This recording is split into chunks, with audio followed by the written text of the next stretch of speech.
Yes then YouTube, we are back with another video on the Wolf of an Aston Villa podcast, brought to you by myself, Connor Wolf. Drop this video a like, drop a comment down below. I love having an engaging conversation with you, and if you can hit that subscribe button to my channel, that would mean the world to me. Also, I am proudly sponsored by Luke Roper, so if you do want to check out Luke Roper's website, link is down in the description below, luke1977.com. Use the code WOLF20 on your order for 20% off your whole order, including sale items. And today's video is kind of rolls into a video that I did the other day actually, and that is that Digne is on his way to Saudi Arabia. Yes, we have got confirmation now, which I will show you.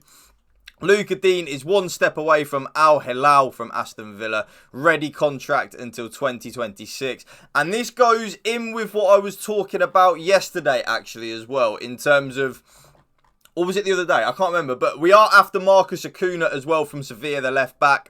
Here is another one from Ben Jacobs. Aston Villa left back Digne is also a real possibility of Al Hilal. And Fabrizio Romano did actually tweet out this morning, which I will show you as well, to go into a little bit more detail, which will help out in terms of what I think is going to happen. Where is it? It was here this morning. Where was it? Where were you, Fabrizio? Where was it? Where was it? There we go. Aston Villa have genuine interest in Marcus Acuna. He's one of the list as a potential next target. No agreement on fee with Sevilla. Player keen on Premier League experience. Digne could leave as Saudi clubs, and also 2 European clubs are keen on signing him. Zaniolo is arriving today. And this is really interesting because you got to remember, YouTube, the first thing that Unai Emery did when he came through the door in November, well, not the first thing, but the first signing that Unai Emery made when he came through the door was Alex Moreno at left back. And that adds straight away into the fire that Digne is just not an Emery left back. And I think we see it in a lot of the games that we play. Digne just doesn't suit the way Unai Emery wants his left back to play. Unai Emery wants his left back to be very direct, have the ability to drive to the byline and things like that, have a good cross on him. Digne actually does have a good whip on him, but Digne is what I call a good fullback 20 years ago. He is like a stand and cross fullback, whereas Moreno and Acuna definitely in his younger days, I'm not so sure anymore, but Acuna was a player that has the ability to drive with the ball, etc. I tell you, if any of you have watched Acuna, by the way, you will know how much of an upgrade he is on Digne. And then you got to remember that Digne is one of our highest earners at the club, reportedly earning £160,000 a week at Aston Villa. He is up there with Coutinho, Tielemans, etc., Diaby in that wage bracket. Acuna won't be in that wage bracket. So this gives us a little bit of leeway room with FFP to then bring in what I think we will bring in big on an attacker and a right back. I personally think, watch this space, Zaniolo's coming in, which you could argue is an Aaron Ramsey replacement, right, in terms of Ramsey's leaving, so we're getting Zaniolo in on loan. Again, a loan fee, but it's nowhere near the 15 million pure profit that we're going to get on Aaron Ramsey. Digne will probably leave to Saudi Arabia for anywhere from 15 million upwards, I would say. I would say we'd get 20 million for Digne. We'll probably buy Acuna for 10 mil tops, maybe like 7 mil and a couple of million add-ons. That's half of that already in terms of like the profit. And then he's on a lot less money than Digne is a week.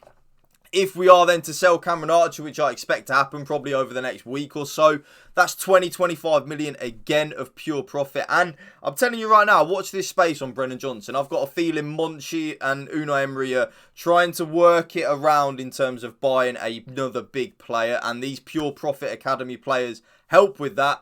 Digne, for me, as I went off on a bit of a tangent there in terms of what I was just thinking in my head, but Digne for me is not an Unai Emery left back. He never has been, and in my opinion, he never will be. He's actually, when you watch Digne play, I don't know whether any of you agree here, YouTube, he's actually at fault for quite a few goals that happen at the back stick. Like, he ball watches beyond belief. If you go and watch the Newcastle goals back, I think it was the first one, Digne could have easily stepped in and blocked like that cross coming in terms of Tonali made the run right in front. Digne, it doesn't even see Tonali. He's literally just ball watching. Digne could have made an attempt to block that. And then I would understand if then we had like a bit of a catch-22 in terms of like Digne was like a Moreno fullback where he's constantly a thorn in the attack of the opponent's third. But he's not. Digne just doesn't suit the way we play. Don't be surprised as well, by the way, with Acuna. especially while Aaron Ramsey, especially while Jacob Ramsey is injured at this moment in time. Don't be surprised if when Moreno comes back, because I think Moreno's closer to coming back than Ramsey is, if we maybe see Acuna play in that Jacob Ramsey role for the first couple of weeks. Don't be surprised. He can play there. He is a brilliant technical player. And he's got that ball in him. Like, he is a South American, Argentinian pit bull. He's got that fight, the desire, which I really think, if any of you watched the Newcastle game, I'm sure all of you did, unfortunately, we lack that. We looked like men against boys in that Newcastle game. So, today's news, Lucas Digne is off to Saudi Arabia. I did do a video on this a couple of weeks, I think it was about a week ago, actually, where it was first muted in, like, the works that, like, Lucas Digne is thinking about going to Saudi Arabia. I'm now guessing Unai Emery and Monchi have had a conversation with Lucas Digne, and they've sat there and said to him, look, you know, when Moreno's back fit, you are not going to play. You've got this really good opportunity to go and earn an absolute shit ton of cash in Saudi Arabia. I think you should do it. Lucas Digne's probably sat there with his agent and gone, yeah, you know what? I, hand on heart, agree that that is probably the best thing to do.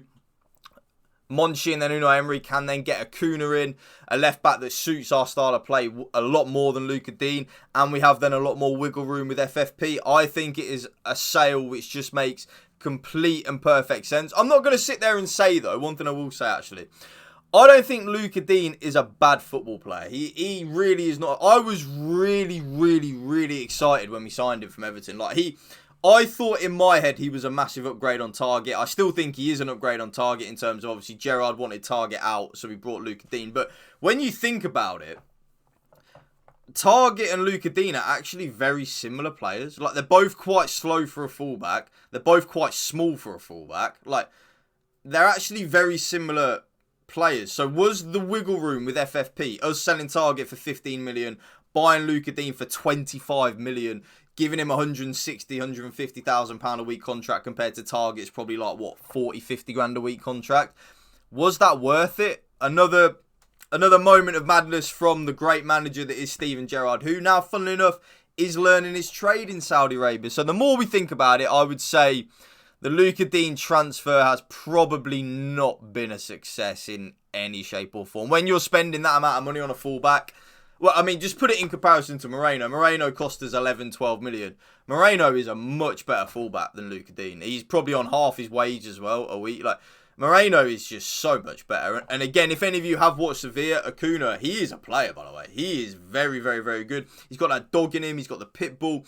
His progressive passing is really good, by the way. He is a very cultured footballer. He's very comfortable on the ball, which again goes back to the way Unai Emery does want us to play. We want to be comfortable on the ball. We want to be a possession-based team. So, Acuna ticks all the boxes for me. But yeah, latest news.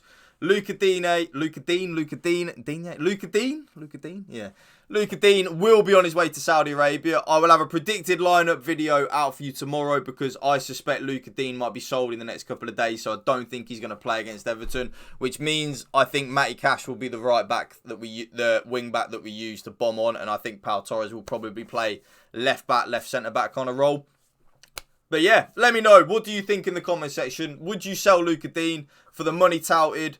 Does it make sense in all parties for him just to be sold? I personally think it does. Thank you for watching. Remember, drop this video a like, drop a comment down below. And if you can please hit that subscribe button to my channel, that would mean the world to me. I'm a brand new, well, I've got a main YouTube channel with a lot of subs on it, but Villa is my passion, so I wanted to bring a podcast to you guys. It's only been going a couple of weeks. We're already at over 300 subs, which is amazing support. Thank you. Let's smash it. Go up, hit that subscribe button to my channel. Thank you for watching. Remember, spread the love and positivity. PMA, positive mental attitude. Peace out. One love. Up the Villa.